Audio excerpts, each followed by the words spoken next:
Hey, this is Oteil. If you're liking what you're hearing, head on over to patreon.com/comes a time pod and get your bus pass for an extra episode every week. Comes the time. Welcome back. I'm Mike. I'm Oteil. Boy, did we get lucky for this last podcast, didn't we? Tasty episode, Oteil. Wink, wink. Ben and Jerry. Oh man, I'd loved I know a little bit about them already in the company and the way they grew, but when I started checking up on them recently to do my homework for the podcast, I was just like, God, I love these guys even more. And I had told Mike before, I had just had a really rough week and a half, just like being down about things. And then when I've read what they were doing now, I just that's so cool, man. I got my two uplifts and my theme for the podcast, which is grassroots and accountability. You know, that they haven't changed a bit, you know. They're super cool guys, man. Like right off the bat, like when we were all kind of getting ready, doing sound check and whatever, they're just cracking jokes, light, having a great, and they just reek with Vermont. And I love it so much, you know. But no, it's really, really, really cool. I learned a lot about, things about their company. I had no idea that Ben and Jerry's wasn't necessarily their company anymore. I hope I'm not giving away a big secret here to listeners, but I had no idea. Well, it actually happened a long time ago. Yeah, but I didn't know that. Yeah, it's great that the company still has retained their values. Yeah. And they said they were even a little surprised. They were like, cool. So if you build it in at the beginning, it can survive. And that was one of the biggest uplifting things for me about it, is that it does show you that if you bake it into the cake, like even after the company technically wasn't theirs anymore and out of their control for all intents and purposes, they were still retaining those values and still operating the same way, still making bold stances in dangerous directions, that other people would say, and they just get rewarded for it.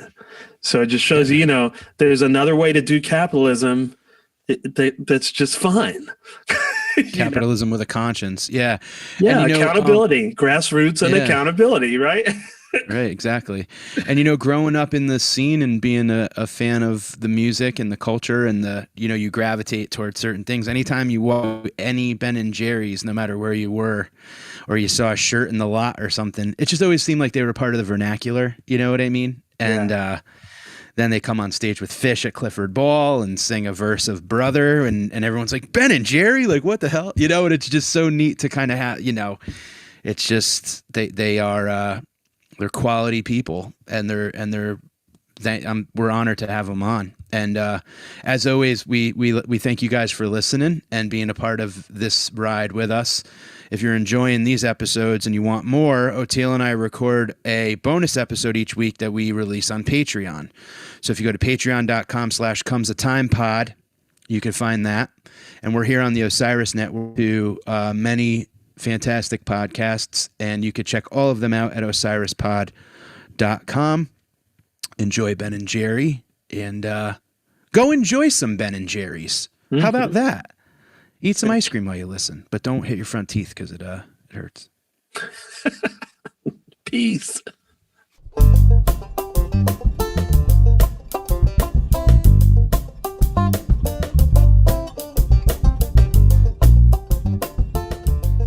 The podcast has been a lifesaver, I'd say. We've had the opportunity, well, first off, just being able to even get a hold of guys like yourselves who on a normal day, I don't think we'd be able to grab you, We've been able to talk with some of the most unbelievable people that have been icons and idols of, definitely myself, but we've talked to Bob Weir, we've talked to, Melvin Seals, some of the most unbelievable people in music, and then education, comedy, business. We talked to a Harvard professor the other day, and all of those conversations tend to just organically go to mental health and to taking care of ourselves and each other. And common sense. And common sense has been the throughput of the entire, again, just organically. It kind of happened. And it's really been wonderful because it doesn't matter what place you have in this quick life we have. We all tend to find each other. The cream, no pun intended, rises to the top. And we end up finding great folks like yourselves to chat with. So it's been really a blessing. I mean, it feels like therapy. Oteil and I talk after each episode about how it's like we feel like we owe you guys money for being our therapy. Really been wonderful, though. Yeah, I was so excited to have you guys on because I know your story as far as the company. And, one of my huge things and one of our huge things is common sense. And I feel like the thing missing today so much, and I guess it's perpetual, that is the like our political situation that's going on is just completely taken over by corporations and with bad faith corporations, So you guys are like a great example of how it can be done to benefit everybody. Like capitalism doesn't have to suck, like it can help everybody. And if we look at it more long-term and stuff like that, and I've been following what you guys have been doing lately. And I told Mike before this, I had such a crappy day yesterday, but I was like, today I'm starting to feel better because my theme for today is going to be grassroots, and just activism. You know what I mean? Like bring it all together. So I was so excited to have like a bazillion questions for you guys, for sure. But first of all, like, how are you doing in the pandemic? How is all that treating you? Challenges, silver linings, whatever.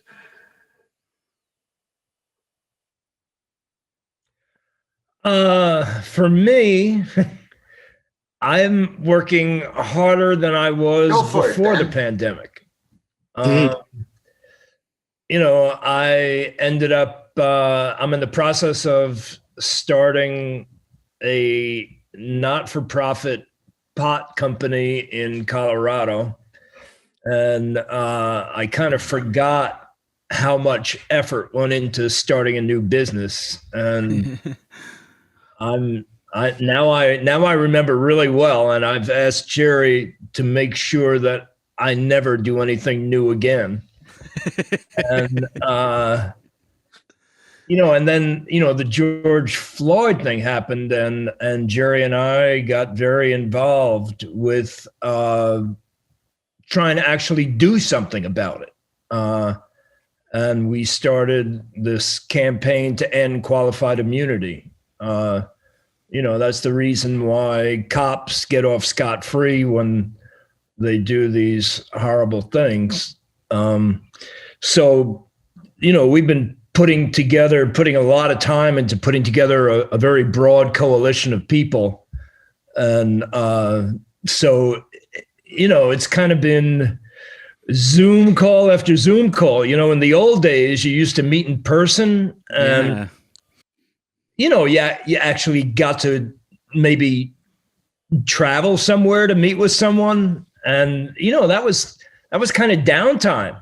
But now it's like back to back, in your face, in the screen. And so the pandemic and the other part of the pandemic is that I've gotten to know my backyard a lot better. There's a bunch of woods in the backyard, and my friends and I built a little free-form gazebo, and I've had a couple of campouts there. Campfires. We find some wood and light it up and cook sausages or whatever, and then I guess my wife was feeling a real lack of, socialization.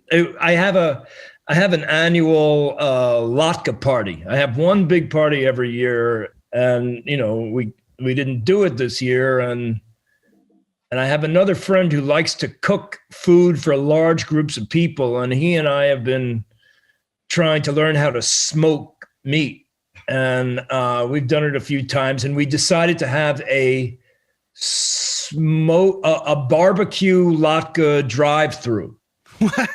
For our friend. And, I love Vermont so much.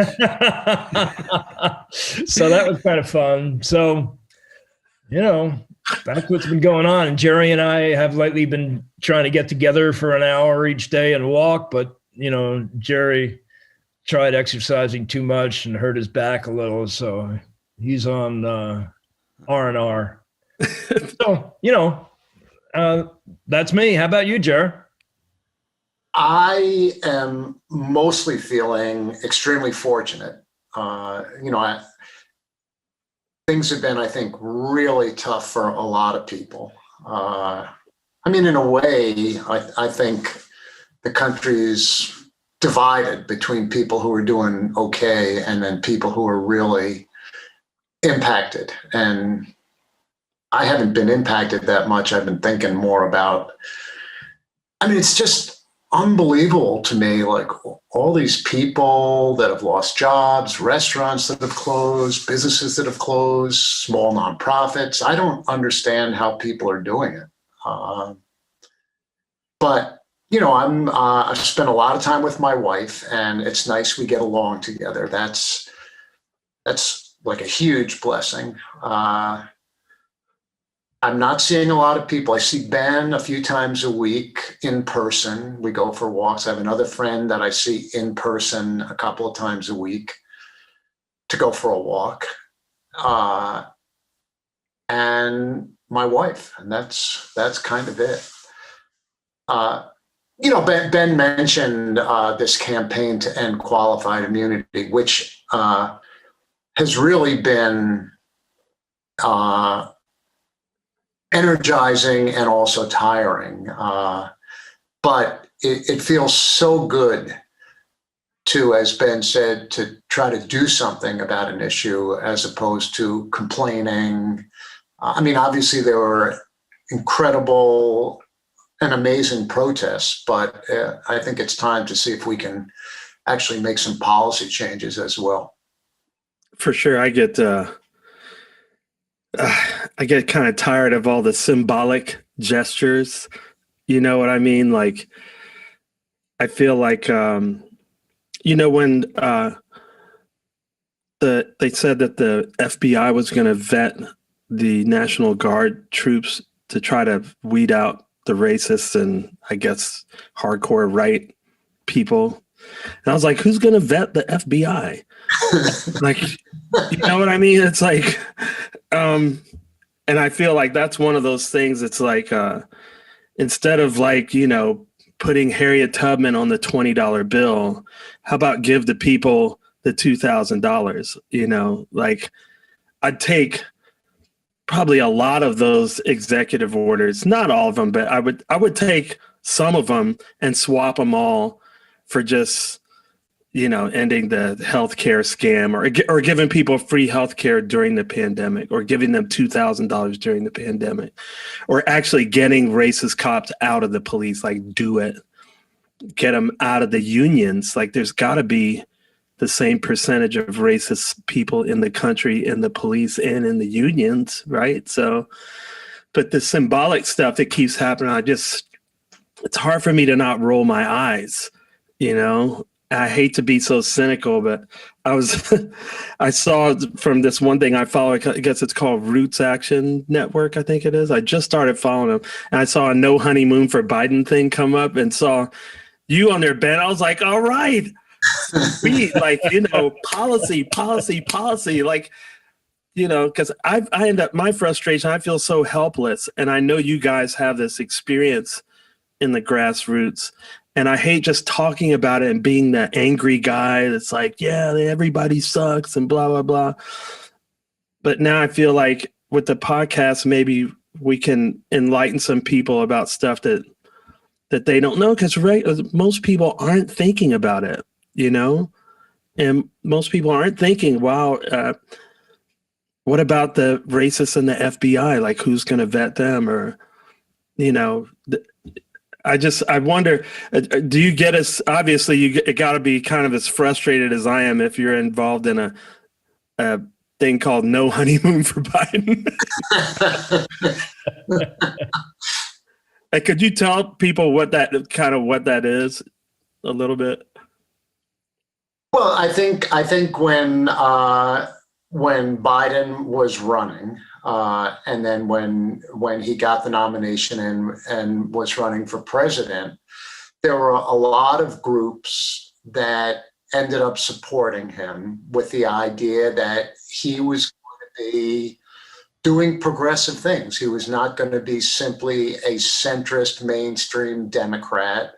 He said some of the right things. And once he got elected, it's not okay to just go back on what you said to try to get some votes. You can't just say, hey, we're going to let the guy slide because he's so much better than Trump. I mean, Ben's dog is better than Trump. Yeah. They had Bernie on one of those morning shows after his mitten shot went viral, and they said, "Would you like to discuss your your get up?" And he's like, "No, what I'd like to discuss is that Americans deserve $2,000, and we need to get universal health care going right away." And it was just so great to be, man, Bernie's like the Energizer Bunny, like he just keeps going and going no matter what. And take a minute and giggle about his mittens, and then he ends up they're selling T-shirts and sweatshirts, and all of the money goes to Vermont charity. Yeah. I think one thing that was so great about the whole mitten meme was it's so Bernie. I mean, if you know Bernie, he's not a lot of fluff. And both Ben and I campaigned for Bernie. And as we always told people, he's been saying the same thing for 35 years. And he is not for sale. What you see is what you get. And there's nobody quite like Bernie. There was a picture on Instagram. I'm not sure what the feed was. Maybe it was Bernie's. It was maybe right from his. I forget where it was, but it said, "Here's a great picture of Bernie, an even more important picture of Bernie sitting down." And it was him hand in hand with a black girl outside of a school as like a peaceful demonstration. And he was so young you couldn't even recognize him really in the picture. But you're right, like it's just Bernie is Bernie all the way through. There's an unbelievable program on public television about that where I forget who the gentleman's name is, but he goes through their goes back through lineage. It's almost like a TV show version of Ancestry.com or 23andMe, where he goes back, and he had Bernie on. He had Bernie and Larry David in the same episode, and it turned out that they're related. That's amazing. Their relatives go way, way back. They're like distant cousins. And Larry played Bernie, of course, on SNL and all of that. But it's so cool to see him take a look back at the struggles of, all the way back to, way past Brooklyn, Mm-hmm. Do you guys keep regular touch with him? Are you close with Bernie? No, not really. Bernie's pretty busy. So are you guys. Yeah, right. The Colin Kaepernick flavor just recently came out. Changed the world, right? Yes. I think it's not actually out yet. It's been announced, but it's probably not on the ice cream shelves yet. So don't really knock yourself out just yet trying to find some, because you'll be able to find a lot of other flavors. Oh, yes, believe me. So interesting. The idea of flavors and ice cream and say Colin Kaepernick, or issues and serious issues. Because I think that's one thing Ben & Jerry's has been able to do very well, is combine people's fascination with ice cream and ice cream flavors and tie it in with serious issues and trying to raise up those issues. And I think the company's really used its voice in a good way to try to communicate about that. And, Ben and I still work at the company. We're not involved in operations. And so we don't have anything to do with flavors like that. But Ben is the person who really originated all that. At Ben and Jerry's, Ben is the guy. I mean, not everybody knows that. And, but trust me on this one, Ben's the guy. Oh. It's very much a partnership. There would be no Ben without a Jerry. Everybody's got to do what they're good at, Well, it's like Sammy Hagar said about Bob Weir, like there's number one and number two, but a number two with no ego is, the perfect marriage. So, I mean, it obviously, I'm interested to know how a campaign like that gets from a thought to a happening. Like, does that come from, does Ben and Jerry's approach Colin Kaepernick? Does Colin Kaepernick approach Ben and Jerry's? Like, how does that work? I think in this case, people at Ben and Jerry's have been thinking about it for a couple of years, and they were in touch with Colin Kaepernick and his folks, and over time they figured out how to do it. That's another interesting thing about flavors at Ben and Jerry's.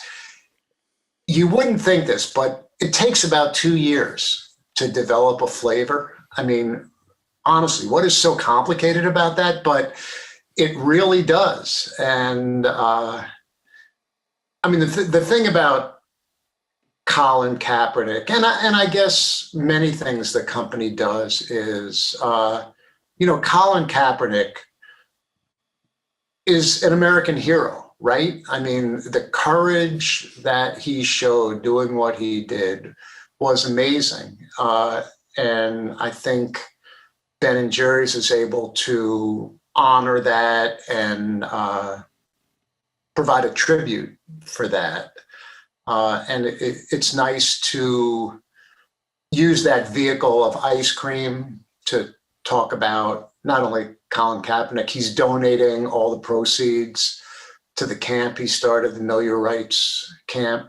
And so, he's obviously doing it for the right reasons. And it's nice to have a flavor. for sure. Yeah. We've been... with as much activism as you guys do, I was wondering yesterday, does the whole internet kind of censorship thing concern you the way it does me? Like, I feel like, if you're going to take down stuff like Parler and ban people from this and that, like, shouldn't you do the same thing with Twitter and Facebook? I mean, they made so much money off of sowing this division, but then we turn to them to just like censor people. And I wonder, is that going to come back on us for just speaking out, what we believe in from the other side? For business, there's truth in advertising laws. Businesses cannot say things that are false. I think we should have truth in advertising laws for politicians. I don't think it should be legal for an elected official to spread lies. I think, you brought up as a little kid, you look up to the president. The president couldn't possibly lie. I mean, the president sets an example. The president models what it is to be, a person. And, having that person or having any elected official be able to lie, I think is a breach of public trust. And why should we countenance people who we elect, who serve us, lying to us? Why don't we just prosecute them? And I mean, it would stop them from lying to us. Wouldn't that be an amazing thing? we'd also be out of politicians, except for like a handful, right? Yeah, I hope your dog still wants to run for president. I mean, I feel it's depressing for me because my son, he which was going to change. He's got a full on YouTube addiction, and so the ads just come down the pike. And, it's Trump is a liar, blah, blah, blah. So he comes to me, he goes, is Donald Trump a liar? I go, yeah. And then the opposing ads, no, Biden's a liar. He goes, is Biden a liar, Daddy? Because you're voting for him. I'm like, yes, I'm voting for it, but he is a liar. He's not as bad of a liar as Trump. And it just broke my heart, like I know there was a pause in there and I was just like, I got to tell him the truth. And so I just wonder, like, who would be spared if we said, like, Obama would have some stuff to answer for if we applied that. Everybody in the world. Yeah, no one's perfect. It would be great. They would stop doing it. If it was illegal, they'd stop lying. Yeah. I wonder if it's a hard line to draw with, because then just there are having an intelligence alternative facts. That is a lie. A fact is a fact. Did you bomb them or not? Did you give them the money? Did you take the money or not? Exactly. Yeah. It's partly about lying or not telling the truth, but fundamentally is there any trust between people and institutions? And if people in those institutions are not telling the truth, there is no trust. And why should you bother listening to anything they tell you, or why should you comply with anything you're asked to do if you're not being told the truth? Yeah. I mean, the truth is fundamental to having some trust. I feel like it's so hard, it speaks to the whole thing about, Twitter deplatforming and Facebook deplatforming people. I'm like, okay, so they said the government is evil and corrupt and bought off. You can't trust the media, blah, blah, blah. I feel like I agree with that from my side of the aisle. So is that going to come back on me when I say that? Because I think it's true. You know what I mean? And what do we do when the media is so complicit in that as well? I think the issue with these social media platforms is that they are not just a neutral place for people to put up messages. They have a system, they have algorithms that promote messages that create passion, messages about hate, and they need, just like, the same as print media. I mean, I try to take out an ad in print media. It gets fact checked up and down. So if they're going to promote something, I think they need to be held to a much higher standard. If it's just going to be a neutral bulletin board, anybody can put anything up on the bulletin board. But they are participating in, promoting conspiracy theories, in promoting lies, and I think, I'm anti-lie. Pro-truth. I think they have a responsibility. I mean, print media does have a responsibility, and we need to treat them the same way. I mean, there's I've gotten called several times by New Yorker magazine. There's some article where it says something about me, and it's the fact checker calling, and she wants to make sure that what they're saying is true. That's reasonable, I think. Now, do you think that if there was a social media pay per subscription version where the user had to pay $5, $10 a month, let's say, and you were able to get another version of Instagram or another version of Facebook that was ad free or whatever. You know, it seems like free platforms, you know, Facebook, they go, well, we got to make our money somehow, right? So if we had a $10 a month Facebook or whatever it may be, would that solve part of the problem?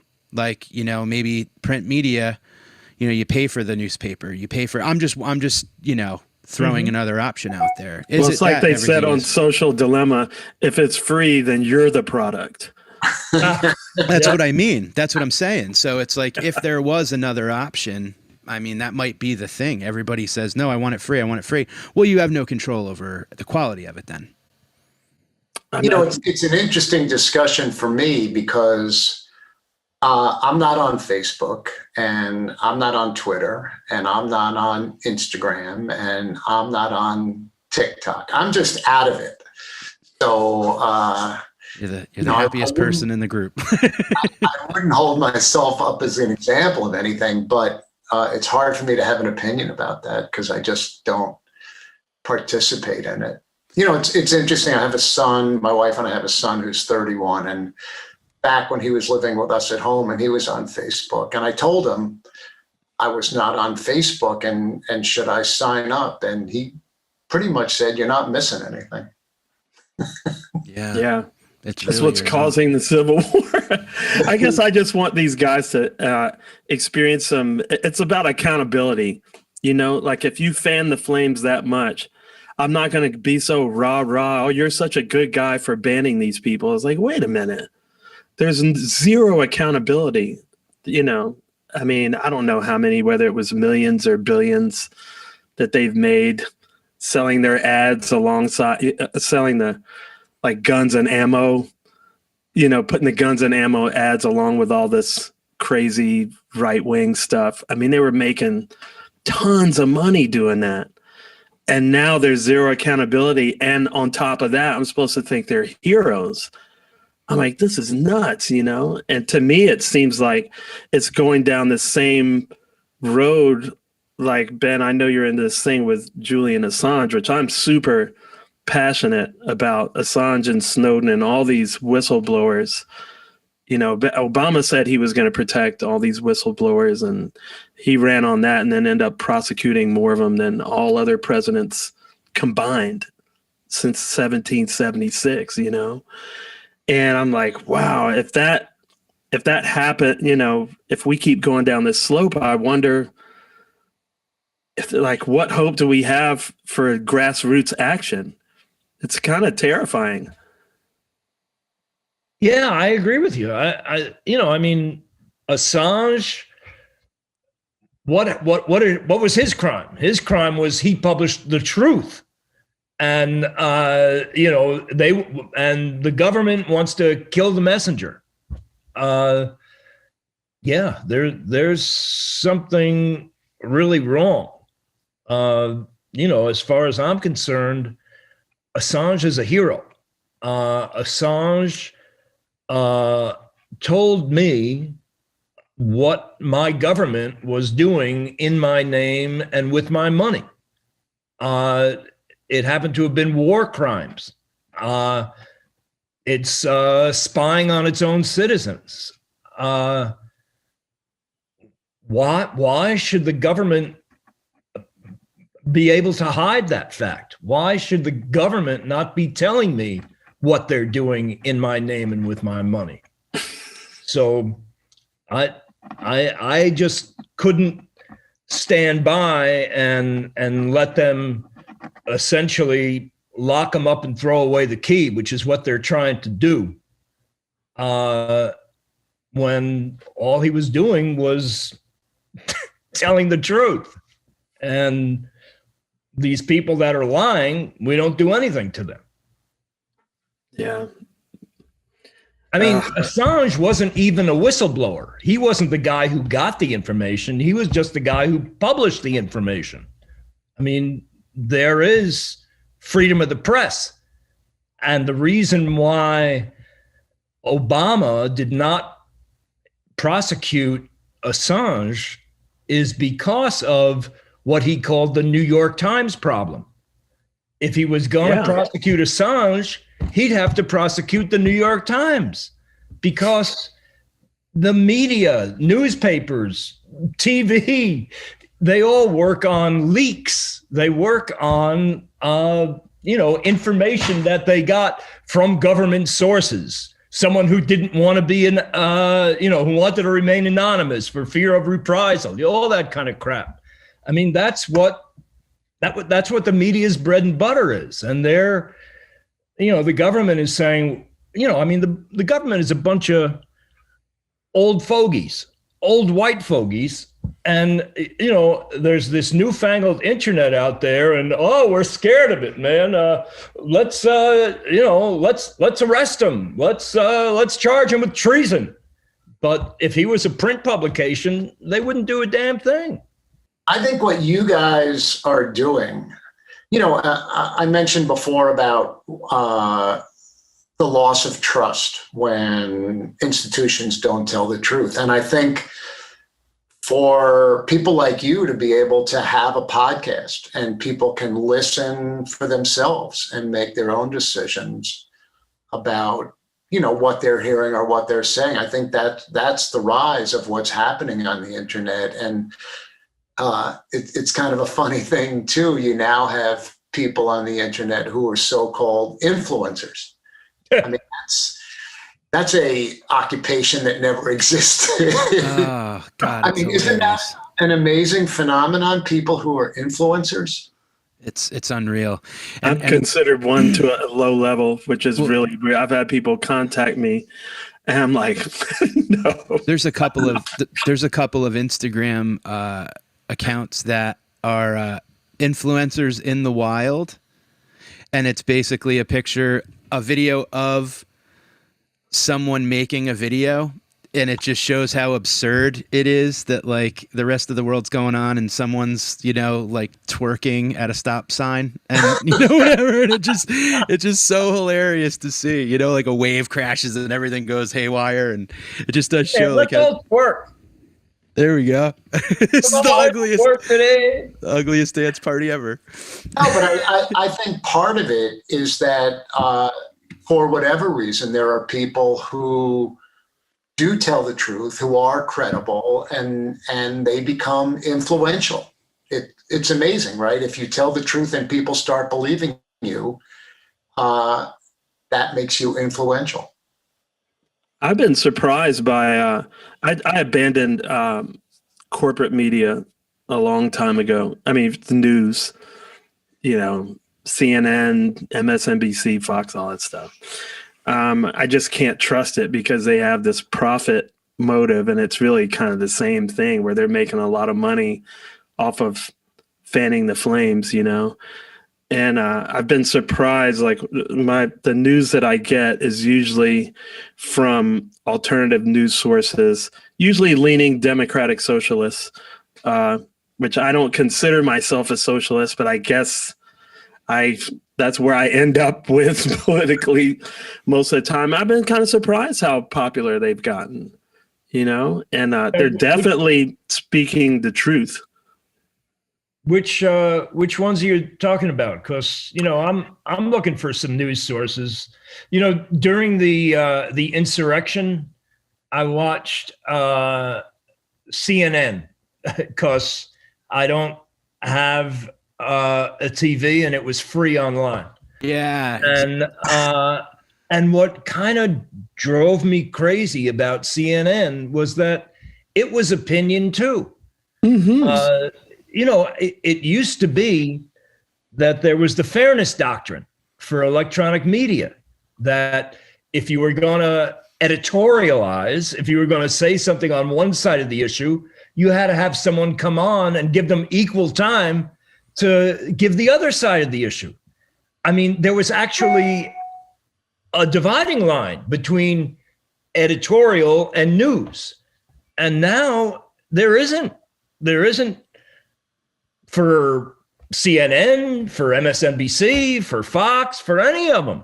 It's all opinion and infotainment. I mean, well, that was agreed upon bipartisan.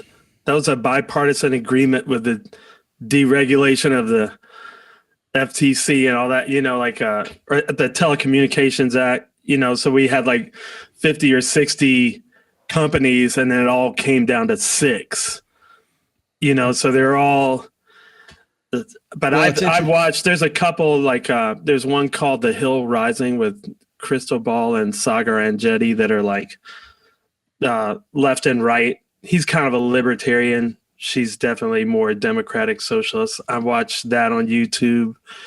I watched Katie Halper and Matt Taibbi. They have a podcast called Useful Idiots. Boy, Matt Taibbi is great. I just love that guy. Me too. Maybe I got to start listening to some podcasts. I just haven't gotten into that groove. Well, some of them are like actual news shows. Like, The Hill Rising is definitely like the format is like a news show, so you see that there. Kyle Kalinske, are you familiar with him? He's another one that's on YouTube that has kind of a news show. And when you start watching these guys, the algorithm will send you other cool ones in your feed. That's the other thing. I try to use the algorithm for good. It sends me some cool stuff because I'm looking for cool stuff, So sometimes I find other things. I thought the BBC is kind of impartial. Reuters. And Reuters. Yep. And it's kind of interesting that I'm having those like when I was a kid things. Like, Oteil, you think about your son, right? And he never will remember a time when the news was on for a half hour before Jeopardy and Wheel of Fortune, and that was it.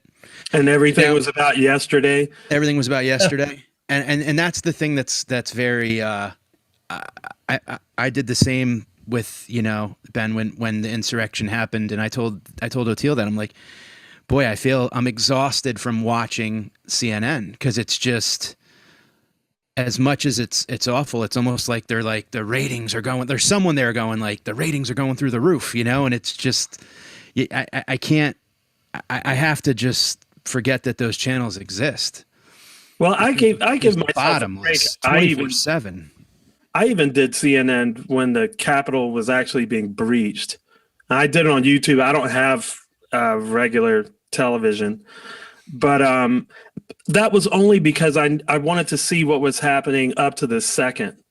Like I was waiting to see if somebody actually died, if somebody actually got shot. And that coverage, like I could turn the sound down really.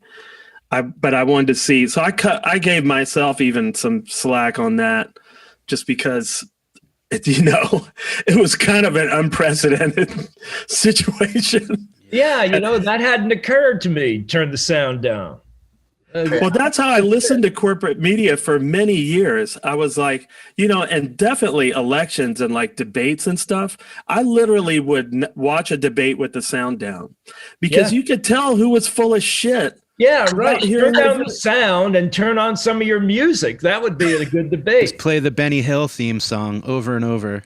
Well, the other thing that kind of drives me crazy. What, is this a show about talking about what drives you crazy? Sure, why the hell not? What's the name of the show? Cat. What? Cat. Comes the time to talk about what drives you crazy. Gary and I should do one called Drives Me Crazy. There you go. So, that all the airports had Fox News on their TVs. Really? I couldn't believe it. I mean, it's biased. Well, I've seen where I usually would fly out of Atlanta for the most part, and seemed to be mostly CNN. But I'll never forget when Trump was running and the whole grab him by the pee thing came out, and it was on the screen, and I'm looking around at all these kids. I was like, the president said it's okay. That was a joke I was working on for a while. When he was asked, someone asked him, what's your favorite? He goes, I love the Bible. It's my favorite book. And they go, well, what's your favorite, verse? He goes, honestly, I don't want to put any of the rest of them down by picking one. He's like, I just really can't. They're all great, new and old. And it's just like, and I was thinking how funny would it be? Like, that's how a kid does a book report now. Cause he's like, well, I saw the president do it. It's like, oh, what character in Lord of the Flies? He's like, really, honestly, I don't want to hurt any of them. I liked all of them. I thought they were all. The New York Times, the Times has a great podcast called The Daily, which is pretty much just, it just gives you there's a couple of great, like NPR's got a phenomenal suite of podcasts as well. So that's where I tend to gravitate, to be honest. NPR seems public to be radio is just the best. Unbiased. You were talking about shows that have different points of view on both sides of things. And that, we've mentioned how we're working on this campaign to end qualified immunity, which is this legal doctrine that can shield police from brutality and whatever. And one of the really interesting things about that issue is that there are people on all sides of ideological thinking that support ending qualified immunity. We're working with the Cato Institute and the Institute for Justice, which are libertarian groups. We're working with the ACLU and the NAACP Legal Defense Fund. At the Supreme Court, Clarence Thomas and Sonia Sotomayor both oppose it. So it's one of these really interesting issues where people who don't normally come together can agree on it. And primarily the people who are opposed are, as you mentioned earlier, the police unions. But there's a broad swath of support for ending qualified immunity among all sorts of different ways of thinking. Yeah, including police officers and police commanders. And they understand that the idea is absurd, that it's impossible for police to do their job well, because in order to do their job well, they need trust from the community. Yeah. And the police are always talking, oh, we want trust. But there's no trust without accountability. So on the one hand, they're saying, we're above the law. We make our own laws. We do whatever we want. And you can't touch us, and trust us. Trust me. It's really horrible. I mean, some of these police contracts, they give if there's a policeman who's, accused of doing something they shouldn't be doing, the guy gets between 2 weeks and 30 days to make up a story before they can even interview him about it. I mean, I just watched When They See Us, which is a docudrama about the Central Park Five. These are these 14-year-old black boys that were convicted of raping this woman jogger. And they were questioned immediately for 48 hours straight. No food, no bathroom break, no sleep. And cops are supposed to get a 2-week cooling off period before you can ask them about what they did. And an attorney provided for them. Just getting back to these different groups we're working with, Ben and I think, are usually portrayed as somewhat on the progressive end. And it's very unusual for us to be speaking with folks from the Cato Institute or from different libertarian groups. And it was a great experience for us. I think for both sides. First of all, we got on these Zoom calls, and I think we were all thinking, how interesting is this, that we're talking to folks that we almost never talk to, or we sort of dismiss out of hand whatever their thinking is without even considering it. And, it's great to be bringing together the Leadership Conference on Human Rights and Civil Rights, along with Americans for Prosperity. It's just so fascinating that people who look at issues from different sides can come together on something like ending qualified immunity, which is just so outrageous. Well, it's an affront to any basic concept of justice. So yeah, people from all political persuasions can relate to that. I mean, what can I tell you a little about how this qualified immunity evolved? Please. It's kind of a perverse irony.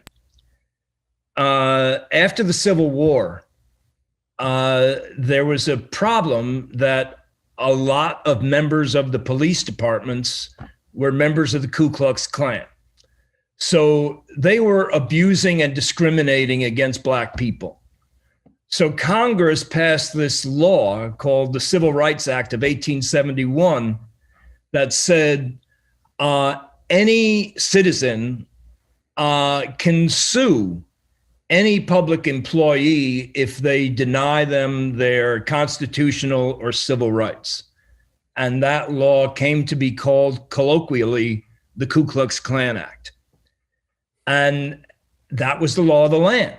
And then starting in the 60s, the Supreme Court started eviscerating that law. And somehow this law that was designed to hold police accountable became a get out of jail free card. Wow. And the way the law is, the way the Supreme Court has now interpreted the law is that you cannot sue a police officer. You can't even get the case to court unless in the past there was another police officer in the same jurisdiction in exactly the same situation who has been convicted, and it's been sustained all the way up through the appeals process. And, you know, the reality is there's never exactly the same situation. Right. So all these cases keep on getting thrown out. I mean, it's so bad that, yeah, there was a cop convicted for sicking his attack dog on someone who surrendered by lying down. And then a few years later, another cop sicked their attack dog on a guy who surrendered by kneeling on the ground with his hands up. And the judge said, he threw the case out. He said it wasn't similar enough. Oh my God. That cop gets qualified immunity. Jeez. How do you? This is America. This is not what we want our country to be. No. So we became aware of the issue. There was a bill in Congress in last session that was a bipartisan bill from Ayanna Pressley and Justin Amash to end qualified immunity. And we became aware of it because there was a letter published by a group called the Players Coalition. That's a group of professional athletes. So their open letter to Congress came out in support of this bill that was signed by over 1,400 professional athletes and front office people.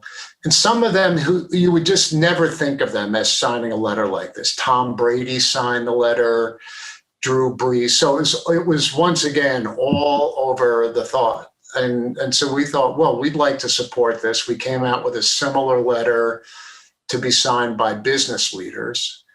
And we've since then been working with lawyers, musicians, performing artists, as well as this coalition of advocacy groups.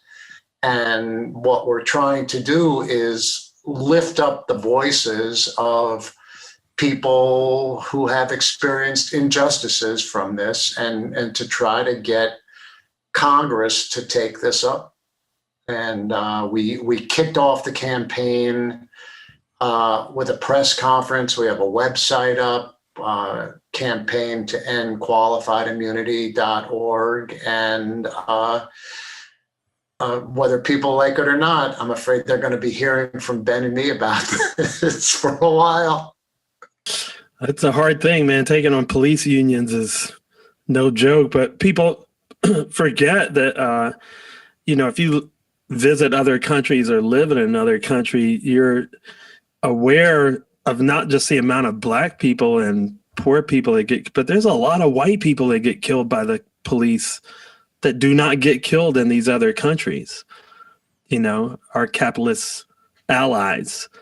And so you can find some bipartisan support for things like that because, hey, man, why are police killing all our people and not all these other people, I kind of went through that down here in Florida. I live in Florida, in South Florida, and we had these votes, and I was really surprised that a few of these things passed. We had got medical marijuana, but I really didn't think like giving freed prisoners their right to vote back. I didn't think that was going to pass in red Florida, but it did. And I didn't think a minimum wage in red Florida was going to pass, but it did. So I was like, I had been saying for a long time, there's got to be more than just weed that we can agree on, and it turns out there is. It's great. Ben and Jerry's was involved in that campaign, the Florida Restoration Rights Coalition, to give voting rights to returning citizens, people who are out of prison. And the groups who were running that were amazing. This is one of these things where Ben and Jerry's essentially plugs in to the nonprofit groups on the ground who are actually doing the work. And the company tries to use its communications abilities plus ice cream to raise up the issue. And it was an amazing thing. It was a great victory. I think with the opioid crisis, it's not just like a black issue anymore. Now it's just poor. Whoever's poor, rich versus poor. Yeah, can relate to losing your vote over a nonviolent drug offense. Come on, we got to get rid of that stuff. And one of the things I'm trying to figure out what I could do to like get more involved. But I feel like down here, weed businesses were considered essential businesses. Now, I've always thought that. I'd always rather smoke weed than be addicted to some pills that, the doctor is. It's like, but I'm like, how do these people feel that are still in prison over these nonviolent drug offenses? How do they feel seeing it being deemed an essential business? Now they'll deliver it to me if I want. Right? Yeah. Like it blows my mind, And I feel like that's one of those things I would like to find a way to try to change that too. Maybe I get you guys to help, but some ice cream. Well, there's this great campaign, an amazing organization that's doing great work called the Last Prisoner Project.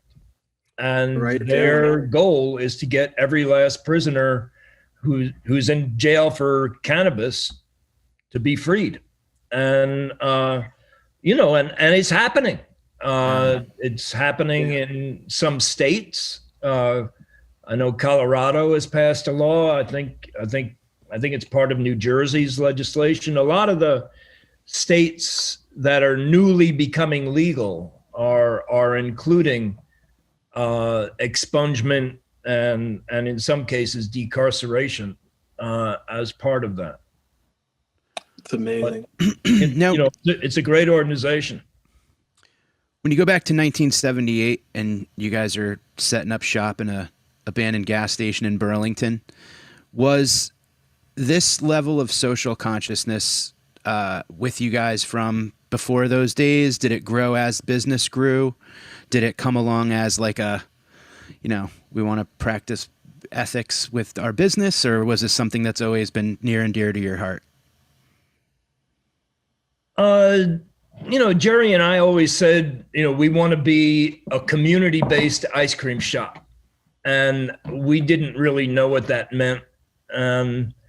We mostly tried to support various nonprofits, donate money to them or gift certificates or ice cream. And, I don't think we really started engaging in political or social advocacy until Ben and Jerry's got a little larger, maybe in the mid 80s.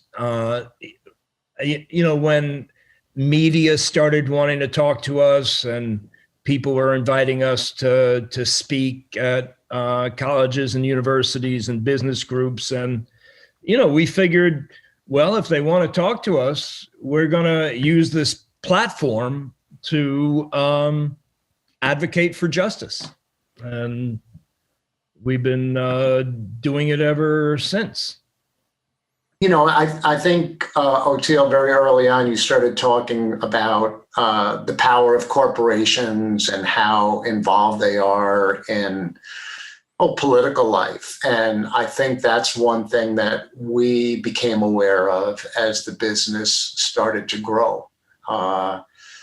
Because, initially we were this very small homemade ice cream shop, and it would be a stretch even to call it a business. But as the business did grow and prosper, we started to see the role that businesses play in communities and in society. And, as Ben has been saying for years, business is really the most powerful force in society.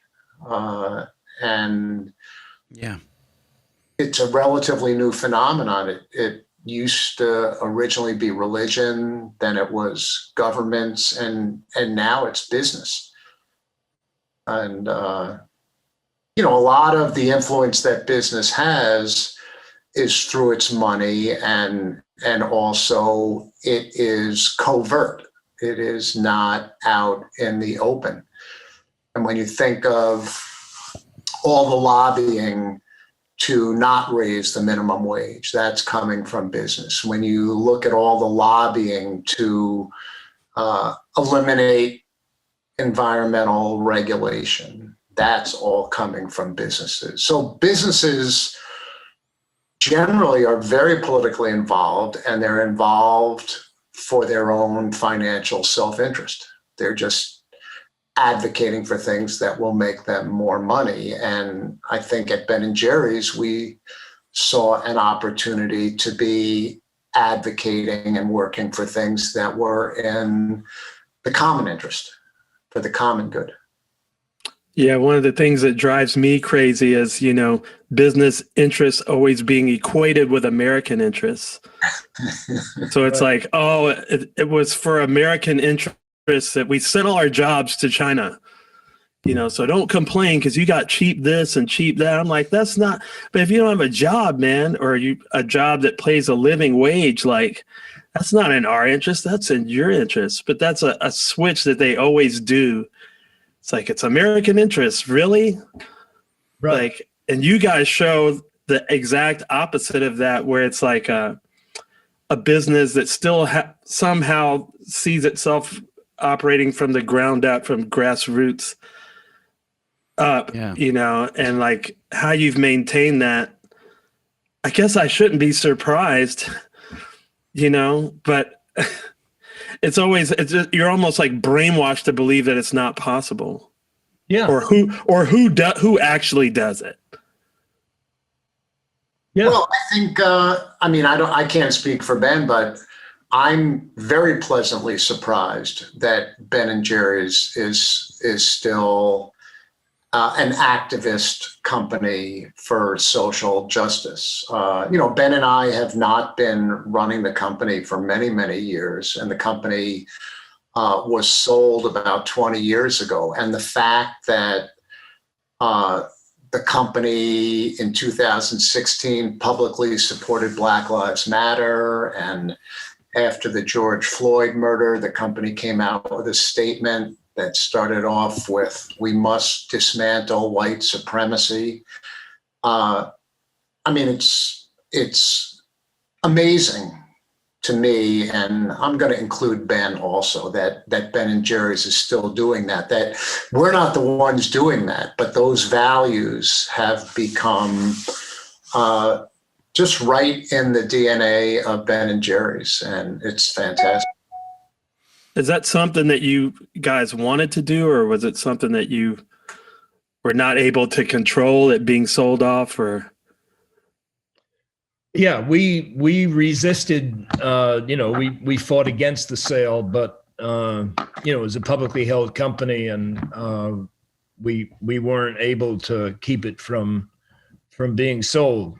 But this idea of getting the values into the DNA, that was a deliberate effort by Jerry and myself and some others to try to make it so that it just wasn't based on Jerry and myself, but it was based on the company embracing these values. That's amazing that it stuck. Yeah, I'm shocked. So it's amazing that it's stuck. It's amazing that the company comes out with such bold and forthright positions. Yeah. Not everybody in the public agrees with it. The company gets a bunch of pushback, and yet the company continues to thrive and sell more ice cream. The bolder it is, the better it does. And you may not be able to say it's directly related to it, but you can absolutely say that the company taking strong and controversial positions does not hurt it one bit. Well, you just turned around my whole week and a half, man, because it can be done. That's really amazing. I just think they need cones of time on the menu, and that'll really dot that I. If we get big enough and bold enough in our strong positions, maybe big old chunks of caramel and cocoa with some. I've already thought about it, guys. When we get crucified like Colin Kaepernick. Oh, jeez. I'm in the midst of coming up with a flavor under the Ben's Best label. This is not a Ben & Jerry's product, but we came up with a Bernie ice cream called Bernie's Yearning, and at the moment I'm in the process of coming up with one for Nina Turner, who's running for House of Representatives. No kidding. In Ohio. So I'm very psyched about that. Bernie's flavor, God, that's so fantastic. I can't wait to try that. Nina's one of my biggest heroes, man. Hello, somebody. I'm a Patreon supporter of hers, and I actually haven't sent any money to her yet, but I still have a large gaping wound for what they did to Bernie in the primary that keeps oozing every once in a while, and I can tell that heals all the way up.